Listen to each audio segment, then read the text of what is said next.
A continuación, Sociedad Inclusiva.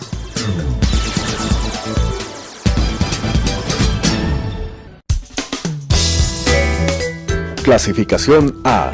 Apto para todo público.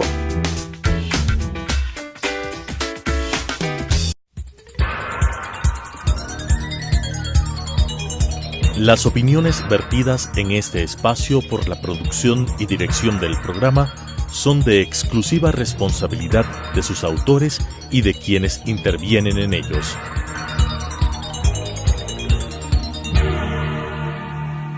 Telesucesos Canal 29 UHF presenta Sociedad Inclusiva, generando entornos accesibles para todas las personas a través de consejos, casos reales y herramientas que nos permitan eliminar las barreras en la sociedad y nos ayuden a desarrollar la salud emocional en nuestra comunidad, con la conducción de Gabriela Villagómez. Sociedad Inclusiva. Amigos y amigas, bienvenidos nuevamente a su programa Sociedad Inclusiva. El día de hoy tenemos a nuestro invitado, el arquitecto Carlos Caicedo del Midubi.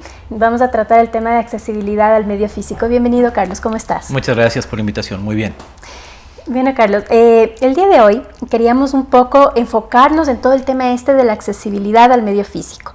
¿Por qué al medio físico? Porque es un tema súper amplio y que muchas veces aquí en el Ecuador decimos, bueno, es que no tenemos un poco de normativa, asistencia, ayudas a todo el tema de medio físico. Máximo aquí se contentan con poner unas rampas en ciertos sitios para el ingreso a los edificios, el ingreso a las oficinas, pero nada más, nos falta a veces señalética, iluminación y ese tipo de cosas. Entonces, quiero extender un poquito este tema de la accesibilidad al medio físico para que tú nos expliques de qué se trata. Esa es tu especialidad. Entonces, ¿qué normativas hay? ¿Qué nomás es accesibilidad al medio físico?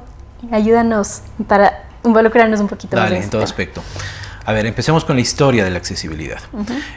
Las normas en nuestro país inician entre 1999 y 2000. Se crean 21 normas técnicas denominadas accesibilidad de las personas con discapacidad y movilidad reducida al medio físico. Estas normas inician con carácter voluntario.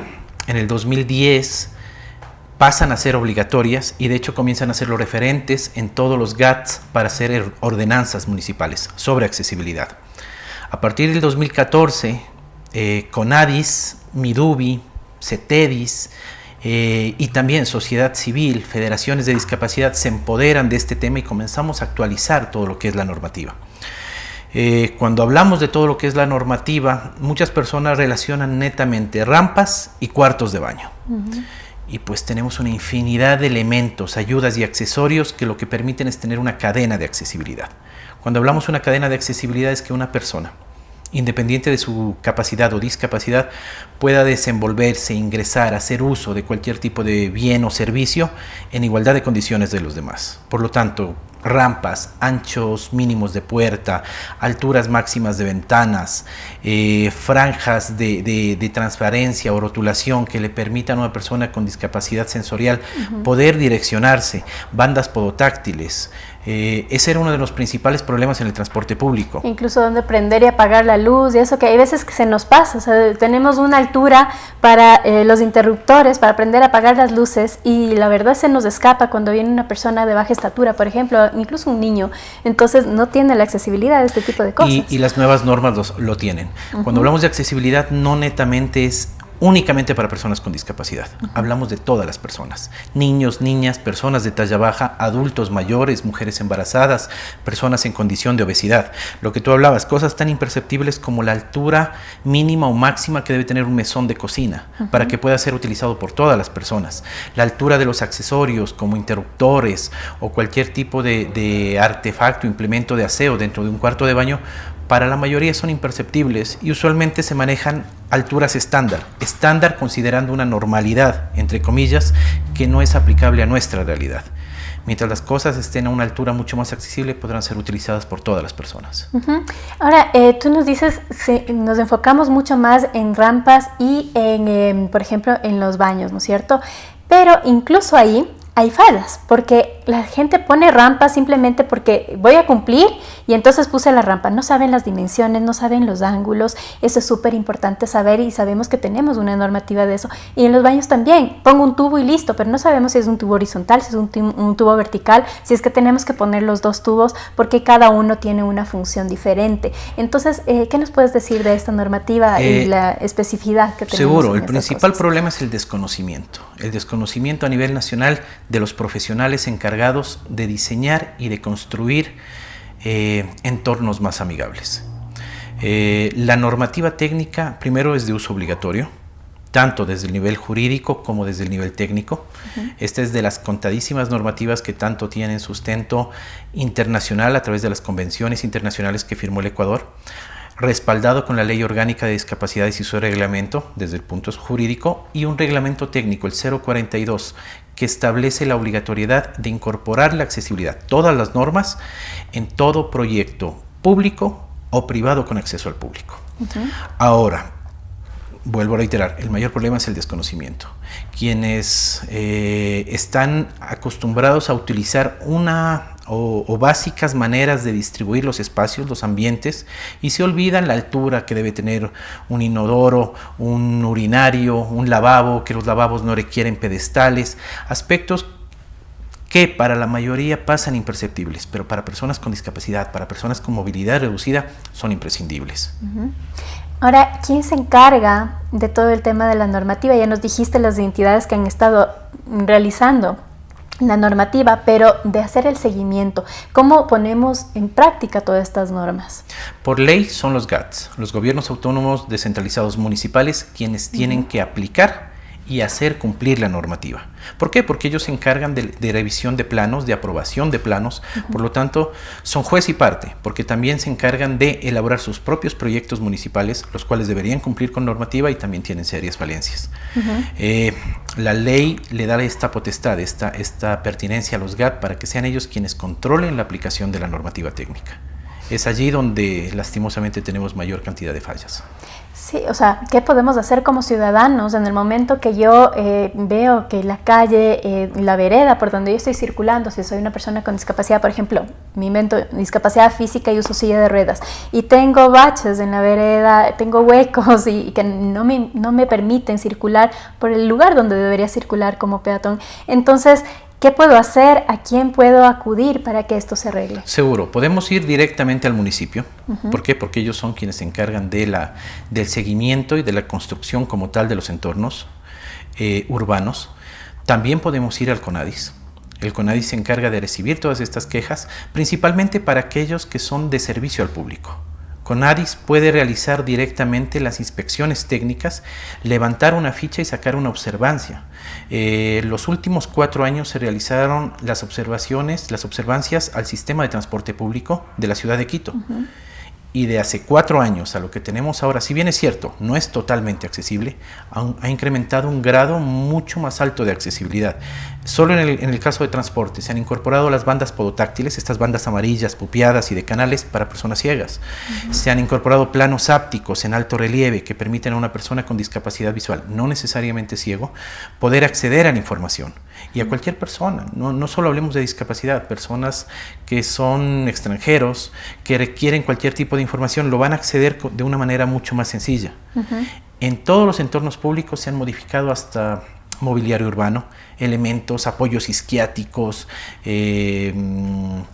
fuentes de agua con bebederos a 2 y a 3 alturas. Esto permite que puedan ser utilizados por todas las personas. Ahora, también yo me he fijado muchas veces que hay un problema en tema estético versus accesibilidad.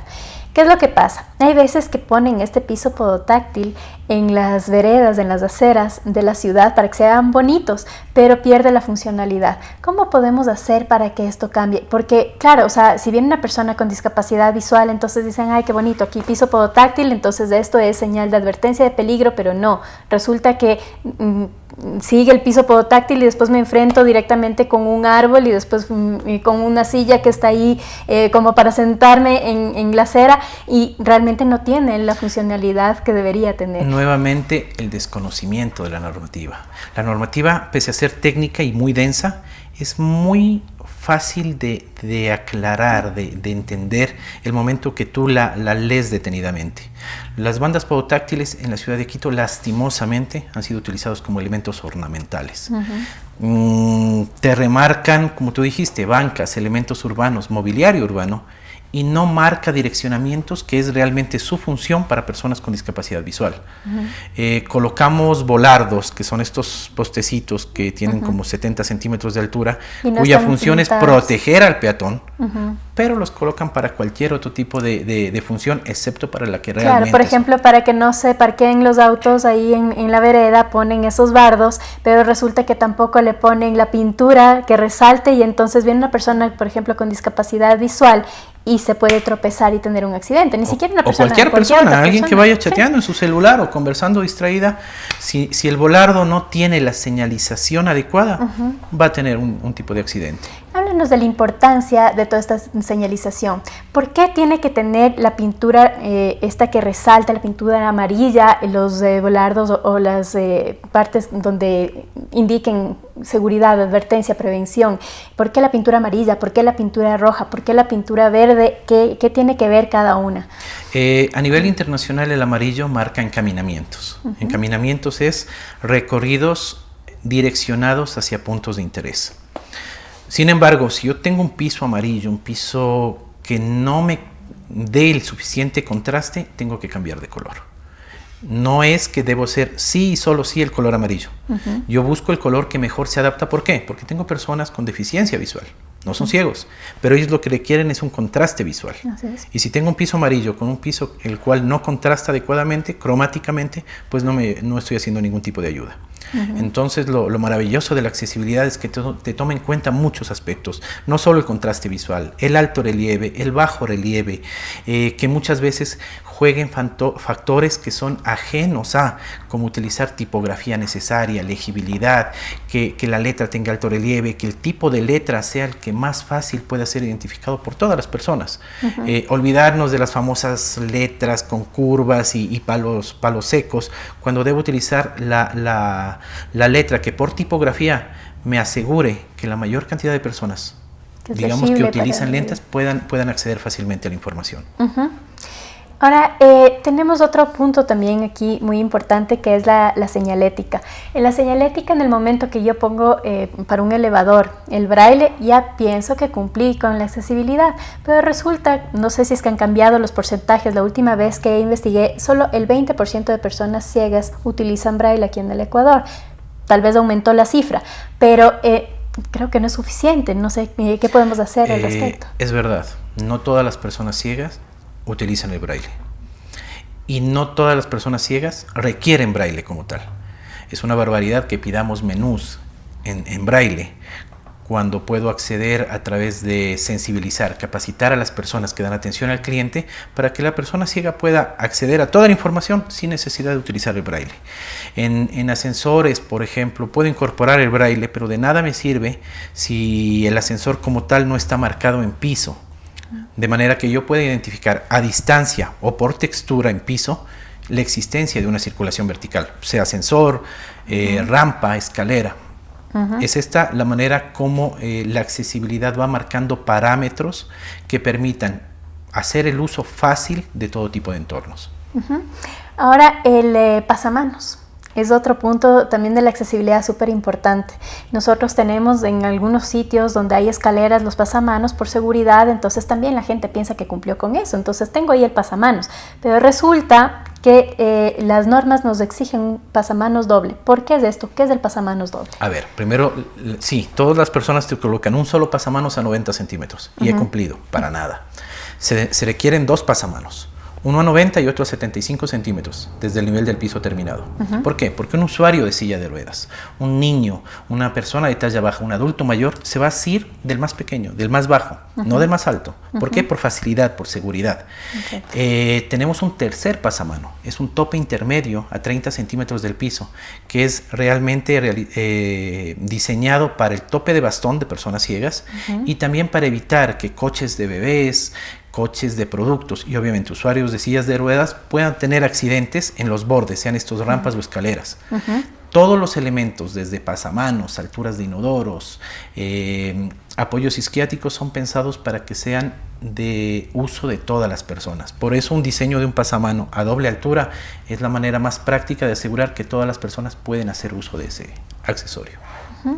Ahora, en las ciudades tenemos las aceras que normalmente, no en las ciudades de mayor circulación, sino de menor circulación, o en ciertos barrios, que no están lisas, que no tienen adoquines o que no están encementadas, sino que todavía nos topamos con la tierra, con la hierbita y eso, y con un montón de desniveles que es imposible la circulación para personas con discapacidad física. Entonces, ¿qué podemos hacer? Ya ellos tienen la normativa, se supone que debían cumplir ya con arreglar esas aceras y no lo han hecho. Entonces, dices falta de conocimiento, pero los GATS ya saben. Sí, es una carga histórica que tienen los municipios a nivel nacional. Si todos hacemos un recuerdo de hace 10 años, las aceras primero eran mucho más altas. Segundo, los dueños de casa te atravesaban la rampa para acceder a su casa con su vehículo. No le importaba cortar el flujo de circulación peatonal que obligatoriamente debe tener una acera. Te colocaban en la mitad de la acera tremendos árboles, de manera que las personas tenían que pasar por los lados muchas veces o bajarse de la acera para poder hacer uso de la misma. Todos estos elementos van incorporándose de a poco. La accesibilidad no es algo que va a salir en 6 meses, en un año. Tiene que irse progresivamente incorporando en todas las sociedades, en todos los entornos. Te voy a dar uno de los mejores ejemplos. Las viviendas que construía el Midubi, sí, eran populares y prácticamente eran para el uso de aquellas personas que no tenían vivienda. Pero el hecho de que no tengan vivienda no era sinónimo de que voy a dar un lugar donde las personas tienen que estar, sino que voy a dar un hogar que pueda ser utilizado por todas las personas. Que sea cómodo para ellos. Cambiamos de viviendas de 36 metros cuadrados a viviendas de 50 metros cuadrados. Estas viviendas nuevas, que son las viviendas que en este momento el señor presidente está incorporando, cuentan con acceso universal. Rampa frontal, rampa posterior, todos los espacios internos de circulación permiten el uso por todas las personas. Han sido diseñadas, sí, para personas con discapacidad. Para ellos es imprescindible, pero para el resto de personas es simplemente confort, maravilloso. Entonces, contar con viviendas que son de interés social, pero que puedan ser utilizadas y que han sido diseñadas y planificadas para que sean para todas las personas es sensacional. Ahora, estas exigencias también tiene la empresa privada, por ejemplo, los constructores de edificios, de casas. Es difícil ya con las que están construidas. Habría que adaptarles y hay algunas que sí son adaptables, otras no. Pero las nuevas edificaciones tienen esta reglamentación, deben cumplir, hay sanción a quien no cumple. Sí, la normativa es muy clara. Todo lo nuevo debe cumplir al 100%. Todo lo que existe debe adaptarse dentro de lo que su infraestructura y su propio espacio lo permite. Si nos acordamos de las antiguas paradas de buses, del trolebús, pues esas no había manera de adaptarlas por la altura del andén, por sus circulaciones, por sus rampas. Tuvieron que hacerlas de nuevo. Pero aquellas construcciones que únicamente requieren ajustes razonables comprendidos como todo tipo de adaptación, adecuación de obra civil, que sin afectar su patrimonio cultural o su estructura en sí, permitan el acceso, el uso de todas las personas. Incorporar una rampa eliminando una escalera es la solución. No tengo que llenar de escaleras todo. Alguna vez me decían en una universidad, es que debo llenar rampas al perímetro para poder llegar hasta el 9º piso. No, es simplemente que todos los servicios estén en planta baja. Si tengo los laboratorios, los talleres, las baterías sanitarias, yo no requiero rampas para todos los pisos. Aunque si tienes más de 4 pisos, obligatoriamente tendrás ascensores. Exactamente.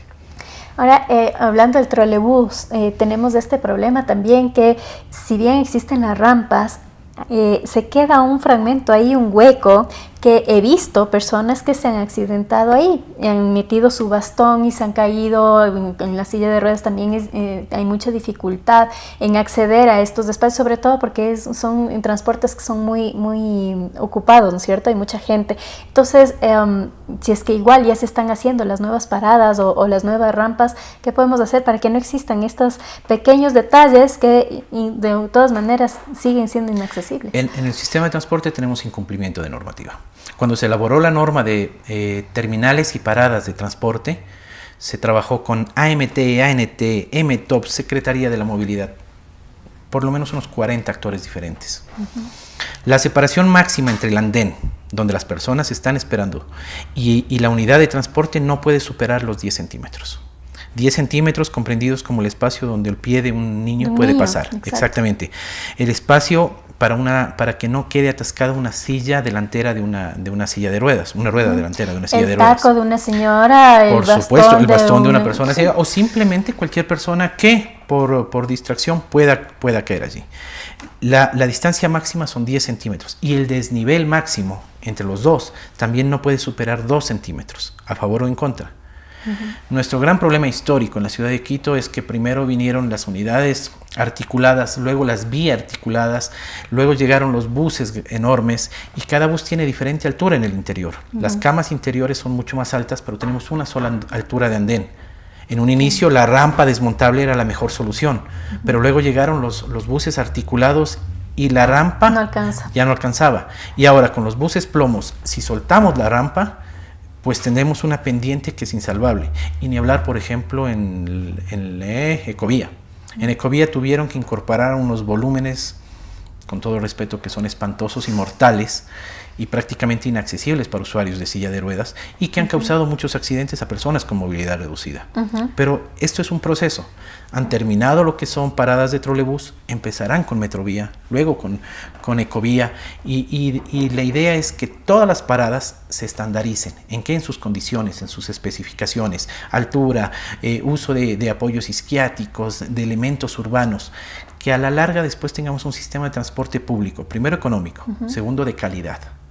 Y eso es importantísimo. Y tercero, que ya incorpore todos los aspectos de accesibilidad. ¿Tenemos una idea de cuánto tiempo va a tomar esto para más o menos irnos preparando? Decir, bueno, le vamos a dar chance al municipio de que haga todos estos arreglos y que vaya progresivamente adaptando la ciudad para que sea accesible. Más o menos, ¿tiene una planificación?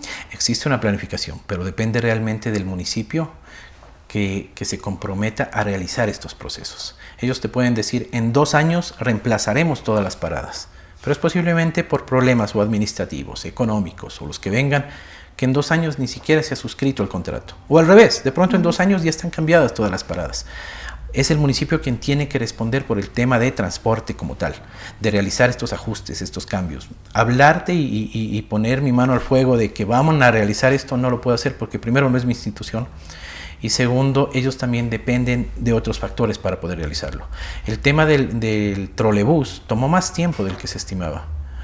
Y pese a que tenemos las nuevas paradas y son mucho más amigables, todavía tienen problemas. Como el que tú dijiste, la distancia acá y el desnivel con otras unidades.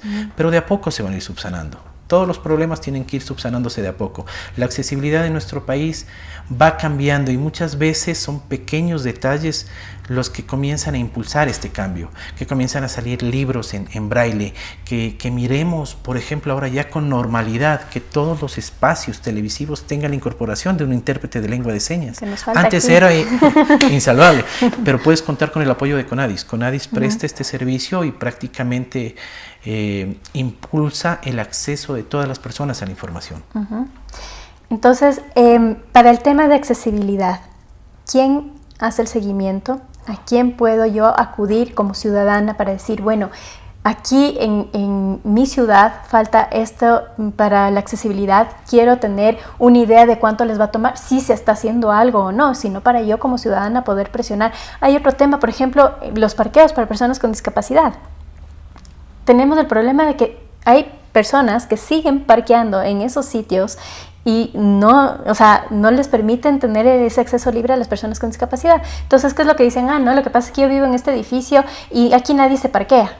Aquí no hay personas con discapacidad. Entonces, no, puede eventualmente llegar una persona con discapacidad y se va a encontrar sin acceso a este sitio. Entonces, ¿cómo podemos regularizar todo este tipo de cosas? La nueva norma lo cita. La nueva norma da opciones hasta para que las plazas preferenciales puedan ser utilizadas en calles, en aceras, en playas internas de estacionamiento, sean estos malls o condominios. El problema es el control. ¿Existen sanciones? Sí, hasta en la propia ley de tránsito.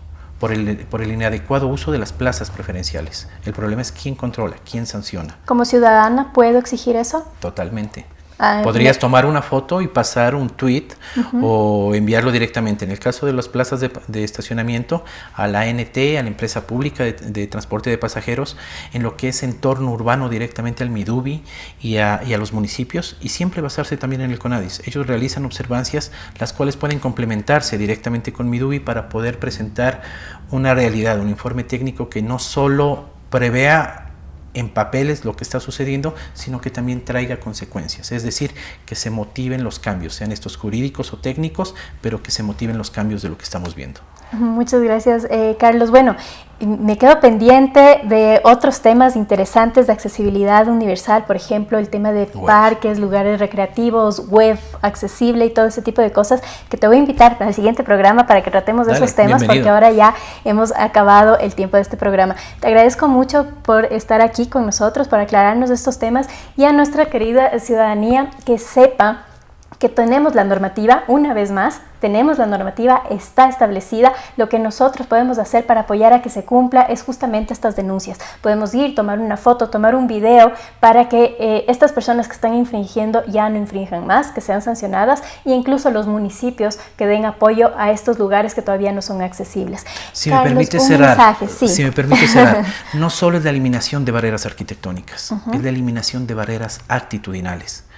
Desde aspectos tan pequeños como que una persona ceda el puesto a un adulto mayor, a una mujer o un padre con un niño en brazos en el sistema de transporte, a cambios mucho más radicales, pero es la propia sociedad quien tiene que hacer este cambio, esta sensibilización hacia las personas con discapacidad, hacia los adultos mayores, que también impulsan el cambio en lo que es la accesibilidad. No hacemos nada si tenemos ciudades, las famosas Smart Cities, totalmente inteligentes y con todos los parámetros de accesibilidad, si la sociedad como tal no cambia. Muchas gracias nuevamente, gracias por este último mensaje. Y en efecto, queridos amigos, si es que nosotros no respetamos a las demás personas, entonces sí, qué lástima tener que ir al tema de la sanción, de que te filmé, te tomé una foto porque no me respetaste. Mejor, como dice Carlos, respetémonos y así vamos a tener una sociedad mucho más inclusiva. Muchas gracias y hasta pronto. Muy amable, gracias. Las opiniones vertidas en este espacio por la producción y dirección del programa son de exclusiva responsabilidad de sus autores y de quienes intervienen en ellos.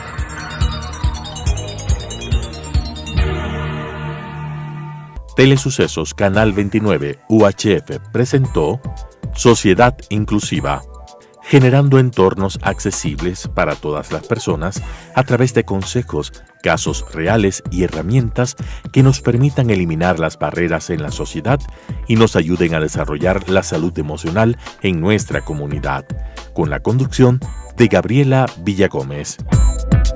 Sociedad Inclusiva.